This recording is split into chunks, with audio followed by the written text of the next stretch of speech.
Hello all. I've been a bit sidetracked with some videos lately, and there's a couple that I wanted to catch up on, mainly because on the Sunday Q&A a few people have made comments because I asked them to. And we've done one on the best van. What's the best truck? I think with the best truck, it's pretty much like the best van, and it comes down to individual opinions. But I've got a few individual opinions, so what I'm going to do is start the ball rolling. I'm going to start with this one. I'm sure if you've got any more comments on what you think the best truck and why is, it will evolve. It'll either appear as best truck on Sunday Q&A, or it will just reappear as video 2, or it will just die a death and that'll be the end of it. So, what do I think? Well, I'm sitting here in my DAF. I love DAFs. I know my mate Ian, he swears by DAFs as well. He just runs DAFs. When I had the company, we had 4 DAFs and 1 Merc, and the Merc broke down more than the 4 DAFs put together. The parts are inexpensive. I think DAFs are kind of like the transit of the truck world, in the fact that they might not be the smoothest, they might not be the best designed or best efficient, but they go and they do the job nicely, and the parts are cheap and they're readily available. The one thing your DAFs can't do is cup holders. Absolutely hopeless at cup holders unless you're in a tractor unit. If you're anything like a 7.5 ton, or you're in an 18 ton or a CF. I mean, in this one, and this is the full bed. I've got the Skyline cabin here. I've just got this thing down here, which is just a tray where you put your paperwork, and 2 Mickey Mouse cup holders. Where you put your big bottle of Evian water. Normally in a Merc, you've got a nice big, even in a Sprinter, you've got a nice big slot in the door. In this, nothing. In a Merc, you've got at least 3 to 5 cup holders plus flick out ones. But I do love me DAFs. So what we're going to do is, that's just my opinion. We're going to go through a few other people's opinions. Gonzilla's has been very kind as to put his 4penny in, and of course my mate Nick. So Godzilla says, so thus far Scania. He says, okay, I guess. Odd buttons, expensive to run, be it fuel and laughable prices on parts. 1,200 quid for a window switch, for example. But you can get the parts easily and they're powerful on the road. 3 years driving them around slowly. My mate Nick swears by Scanias. He says he loves his Scania. He said it's just they go on and on and on. They're reliable. The parts are brilliant. They're like the Mercs. They're bulletproof.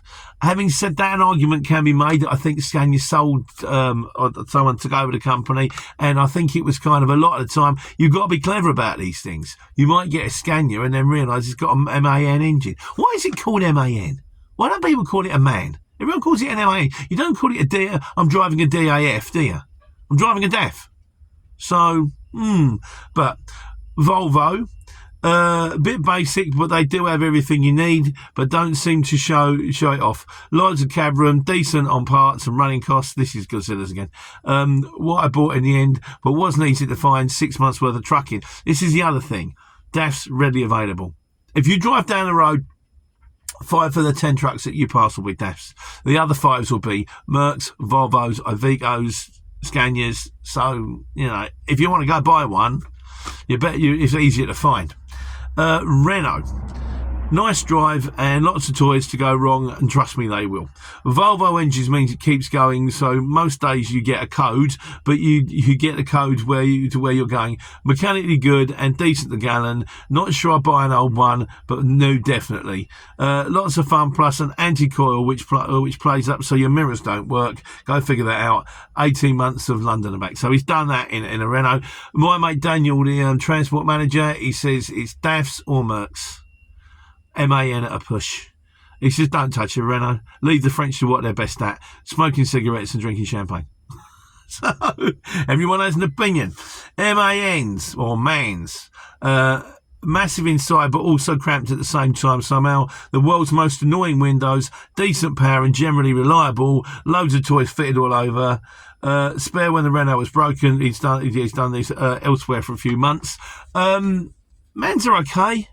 Now, I always find them a little bit basic, but they do the trick. They're probably like a lower, like if this is the Transit, what would that be? What's lower than a Transit? everything else. Yeah, so that's it. Godzilla's opinion on DAFs is ignoring Pete's activity. I did have a bit of trouble with this one when I got it, but that's because she's done nearly 500,000 miles, and also someone else was running it. Now I've been running her. I've got my bits on. Hopefully brought her up to speed. Ignoring it, beyond well known for the Christmas tree light dash.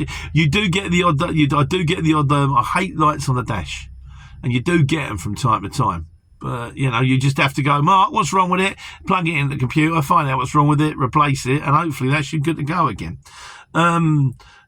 He said, beyond the Christmas Day dash, it sometimes throws up every day, which brings up lights in a ravey davy gravy every day in a DAF. Just as well, they start easily as you're turning it off and on again a few times, so hopefully to clear the codes and the lights first thing daily. Easy and cheap to fix, I'll give you that. There's loads out there, but understanding it's a budget tracking, you get what you pay for. He uses a spare when a Renault's not bringing. Mercedes. This is Godzilla still. An excellent reputation for blowing up gearboxes. Sadly, it's not. But when they are, he doesn't like Merc. Simply awful. Yeah, I think my friend Nick, the transport manager, he said he won't touch a DAF. He said he had one DAF, everything goes wrong with it. I think Godzilla's the same with Mercs. He said at work we have one truck that has 4 boxes in it. The other hasn't moved in 18 months. Well, you can guess why. They won't fix the one because again they've had enough. Basic trucking, but more expensive prices for the badge that isn't justified. A DAF is better, ignoring the electrics. Cheaper to run and easier to fix, and the company we get fuels them when they're not broken. Yeah, again with Mercs, the other thing about Mercs is my mate's mechanics turned around and said, why use 2 bolts when 6 do the same job? He said a lot of the time they're heavy because they've just got too much stuff on them, which they do not need. Having said that, but I don't mind a Merc. They're quite nice. They're ergonomic. The seats, I can't get on the seats. They've got this funny inflatable seat that even when you don't inflate it, it's really uncomfortable. Just sometimes I think it's a bit like you've over-engineered it with a Merc, but some people swear by them. And finally, Ivecos, which we all know stands for I vibrate and everything comes off. Don't bother. Unreliable just to know. Oddly, really nice to drive with lots of toys. Just as well as you're going to be sat in the cab waiting for recovery often. Lots around cheap for a really good reason. Troll instead of the Volvo. Read a lot and it's one to avoid. I don't know if Ivecos is as bad as people make out. They do get a bad reputation, but my first lorry ever was Shirley when I was in my 30s. 75 V15. Went on and on and on and on. They apparently had really good engines. My mate Nick says they've got really good engines. They'll do 1 million miles if you look after them. So this is everybody else's opinion. The bottom line, I think, is it comes down to your personal experience. One person will turn around and say, I've run DAFs all my life. I love DAFs. The guy next door said, I've run DAFs. I ran them for 18 months. I had 4. They were awful. I've got rid of them. I think it is just luck of the draw.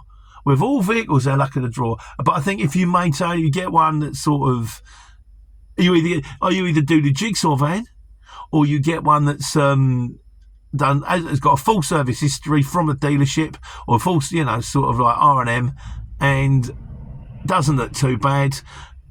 And then you just look after it. And whatever you do, if it's a complete dog, if you cannot find what's wrong with the electrics, you've got to get rid of it. But once you get a good one, just look after them. If you look after them, they will look after you. And you can get out there and truck and take care and take money.